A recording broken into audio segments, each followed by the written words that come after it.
Joy Janet muthenya wa umuthi ni atigire andu aingi mamakite na gukenia ngoro cia andu aingi ni undu wa giko kiria akorirwo agika muthenya wa umuthi na riria kanitha-ini wa Wonders Tabernacle Church akiminister hamwe Joy Janet Ministries eno akiri foundation yake iria agikorirwo akikiruguria na gugituika minister na Joy Janet riria akuhunjagia muthenya wa umuthi hari giko akorirwo agigika na ni thutha wa muiritu umwe kwiyumiria na uria ugikorirwo agikiheana rugano rwake rwa kieha na thutha wa kumuthikiriria Joy Janet athire ahead na agikora kimuhengera mic nigetha muiritu uyu agigikorwo agikiaria na muiritu uyu ugwitwo Kita agikorirwo akiheana a very touching story na kuria ginya Joy Janet agikorirwo a very emotional na thutha wa kuthikiriria rugano rwake niguo Joy Janet agikorirwo agikiandika. Kate approached me as I was ministering.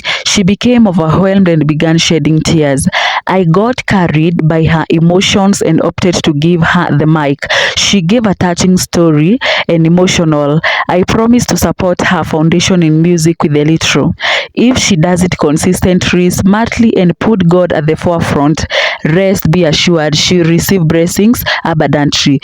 Congratulations Kate. Na uguo ino ni ndumiriri agikorirwo agikiandika na agikorwo agigikira mbica makiri na muiritu uyu uretwo Kate na cikiri very emotional. Joy Janet agikiuga rugano rwa muiritu ni rugikorirwo rukimuhutia na agikorwo agikimupromise ni agikorwo agikimutaithiriria thiini wa thabari yake ya wuini na kiria kinini akiri nakio na ho agikorwo agikiuga muiritu agigithie na mbere na gugikorwo akiri consistent na gukorwo agikiruta wira mutheru Ngai ni agugikorwo agikimurathima na tugakiuga Joy Janet arokirathimo ana agithie na mbere na gugitaithania no hau na hau ota mutugo mafansa matinaria marigu matengerire hau mwena wa comment sections na magikorwo magigituma message cia congratulate mundu gwitwo Joy Janet ni undu wa giko giki na ta mundu gwitwo Kanitha agikorirwo agikimwira it's a blessings to see my fellow young lady minister in God's gospel.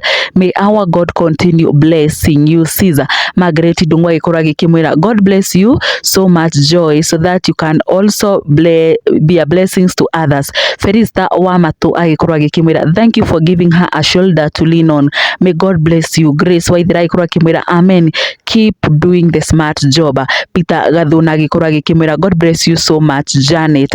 Na mdogi witwa Duncan Muriuki aikorirwo agikiuga awesome and congrats girl, Mungu akubless. Na tugakiona andu ingi ni magikorirwo magikitumira mundu gwitwo Joy Janet message cia gukimwira Ngai agikorwo agikimurathima ona ni undu wa gugikorwo agigitikira kuhengera muiritu uyu uretwo Kate kiande gia kuririra na oho guthikiriria rugano rwake na muno makiria gugikorwo akimwira ni agukimutaithiriria thiini wa thabari yake ya wuini na ni undu wa mohoro maya na mangi maingi mwiroreri no tuguthi na mbere na gukumenyithia maria marathi na mbere na kuhanika na muno makiria kuma guku nenda-ini cia ukinyaniria ngakuhoya na gitio ukorwo ugisubscribe haha nyarari ya Murang'a nawe ukoretwo ugisubscribe ni ngatho muno ikaroha hania muno tuguthi na mbere na gukumenyithia maria marathi na mbere na kuhanika nie titagwo nyarari ya Murang'a ni ngatho.